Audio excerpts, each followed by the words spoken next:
Hello दोस्तों, नमस्कार। कैसे हो आप लोग? अच्छे होंगे, स्वस्थ होंगे, मस्त होंगे। मैं भी अच्छी हूँ और मैं दिखा रही हूँ आपको स्वेटर जो कि 11-12 साल की बच्ची के लिए है। ऑर्डर पर आखिरी स्वेटर और मैंने इतना बना दिया स्वेटर। इसमें मैंने नीचे हाथ से बॉर्डर बना के और ये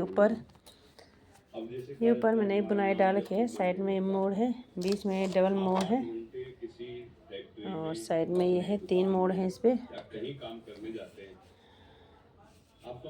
और एक स्वेटर मैंने एक बना रखी फिरोजी कलर की।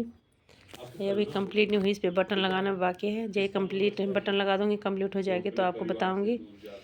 और इसको भी जब कंप्लीट हो जाएगी तो फिर दिखाऊंगी आप लोगों को कैसी लगी और कलर कैसा लग रहा है। 11-12 साल की लड़की के लिए है ये स्वेटर, लड़की का है ये। और मेरे चैनल को देखते रहना, मैं आपको आगे बताऊंगी। Thank you.